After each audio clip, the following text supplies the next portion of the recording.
Hey guys, so this is really awkward because my tablet is dead. That's what I usually film my vlogs on.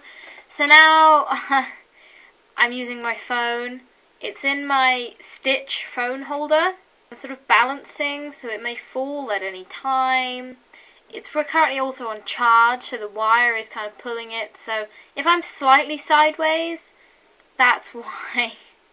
Anyways, so today's episode was the 17th episode, and now we are on hiatus again for another 2 weeks, and then it is on for the rest of the season, so we have no more hiatuses until the big one.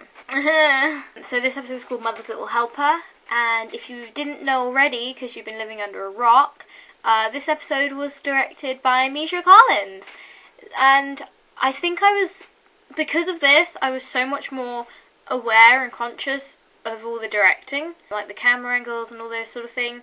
I feel kind of bad about that because I haven't done that with any other director, not even Jensen, to be honest. But that's mostly because I didn't watch the episodes that he directed as they came out, and I sort of just watched them, didn't realise that he directed them until after I'd seen them. So, yeah.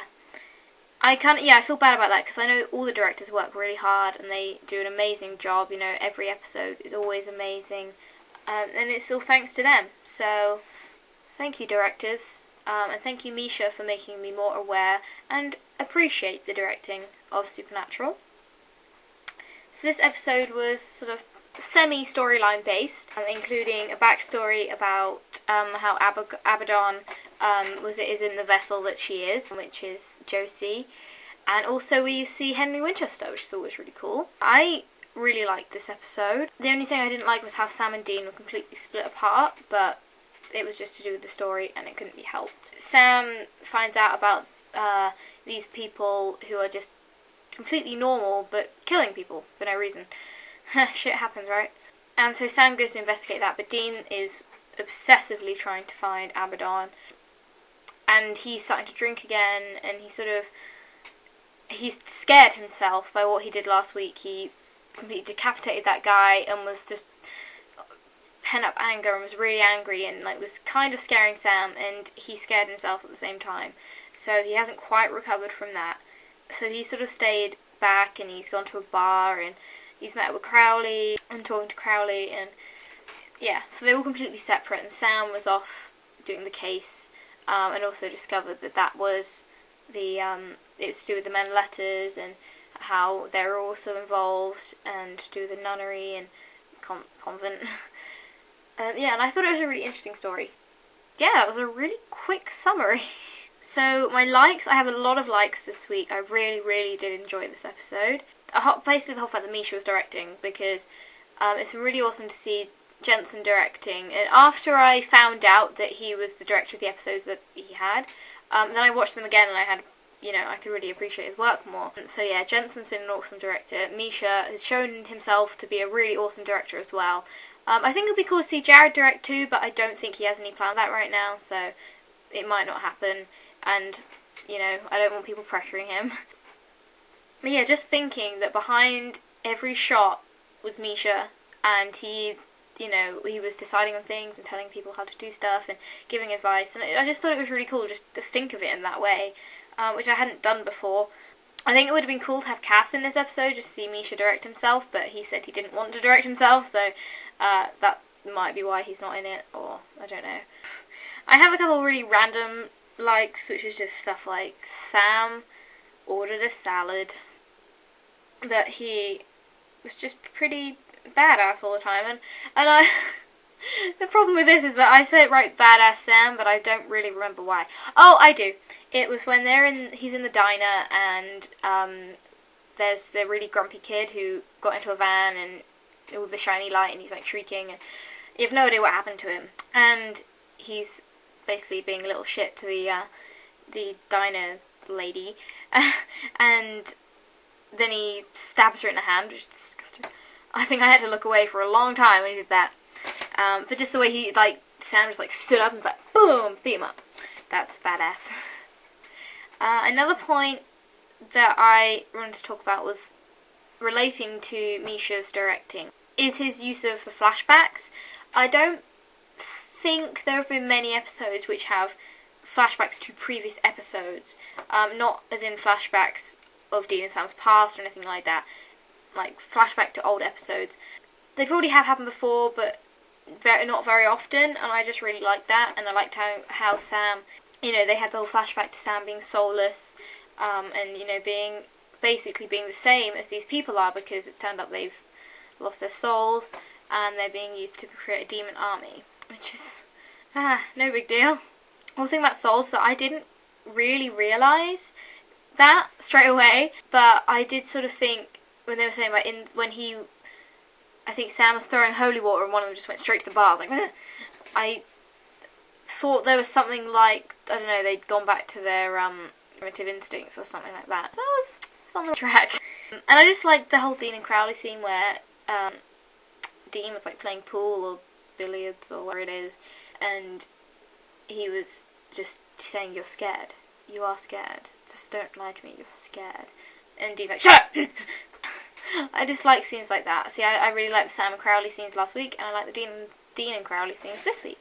So basically, I just like Dean and Sam and Crowley. One of my favourite parts just generally was the whole Abaddon and Josie backstory. Because we never really got to see how it happened. We just knew it happened. We didn't really know how it happened. So we found out. I thought it was really interesting, and the whole thing about the convent, and then she was disguised as a nun, and the fact that she was possessed in that convent, and the young nun Julia didn't say anything. I always like backstories, so it's nothing really new, but most of the time when it's backstories, I really like the Sam and Dean backstories when they're kids and stuff. I like that Sam was driving Baby. He has been driving Baby, but he has driven Baby before. He did in the Dog Dean episode. He's done several times, but I just like it because I do. I'm liking the development of the Mark of Cain with Dean, and I think they said we're going to find out more about the effects after this episode 20, I think. It's like only like 3 episodes left of that. That's really scary. But I think I said this last week, but I like how it's sort of, the tables have turned. It's always been, there's something wrong with Sam. There's something wrong with Sam. What's going on with Sam? Sam is fucked up. Sam is addicted to demon blood. He's in trouble.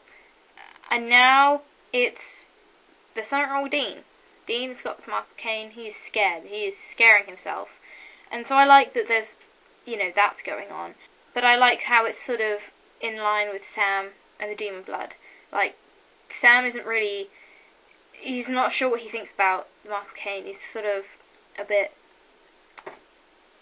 bit freaked out about it. And yeah, and I just think it's really interesting, and I really like that it's changed, and I'm really looking forward to seeing what's going to happen with that. And hopefully they'll kill Abaddon. They'll feel really sad, because it's like, it's the kind of villain where you're like, I want them to fucking die, because villain, evil, really annoying. But at the same time, you're like, but they're a really good character, and so I'll be really sad when they're dead. It's like Ruby. Like, I liked her all the way through anyway. But then you find out what she's been doing. But during the whole reveal speech, going, I was the best of those sons of bitches. I know you're angry, but you gotta admit, I'm awesome!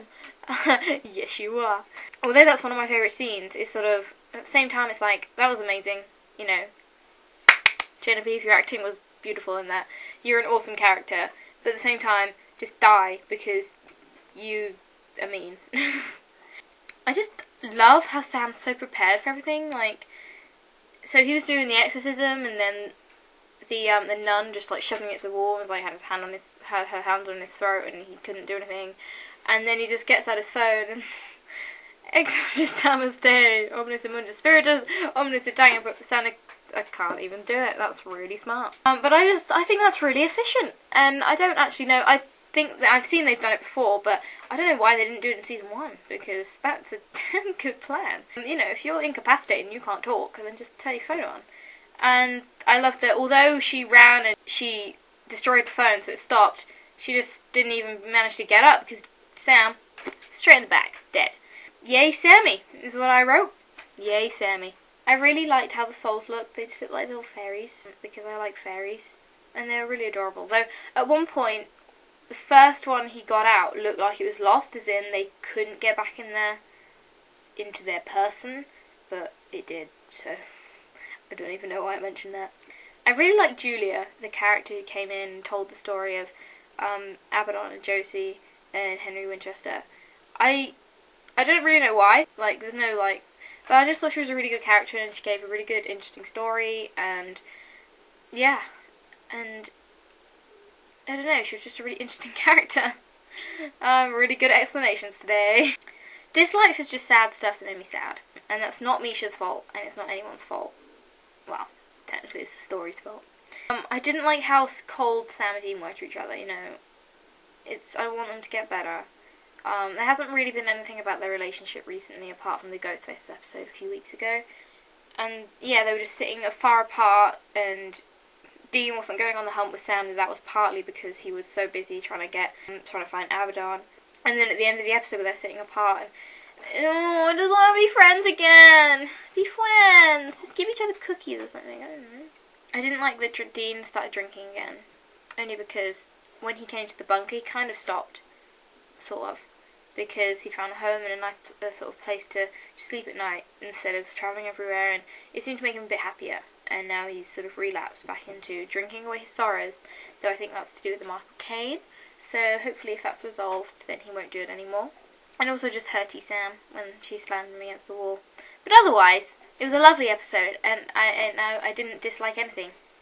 Did I cry? I did not cry, because there wasn't really anything to cry about. Though I was sort of thinking, if it was a different time of the month, I may have got a bit teary at just generally Sam and Julia. I don't know, he was so nice to her, and oh, it was just so lovely. But yeah, I didn't cry. My star, okay, I've got 3 again. I put Jared because he was awesome in that episode all the way through. I also put Jensen because he was also really awesome all the way through. But then I put special mention for Misha Collins because it was his directorial debut, and he did a really good job. He absolutely rocked it.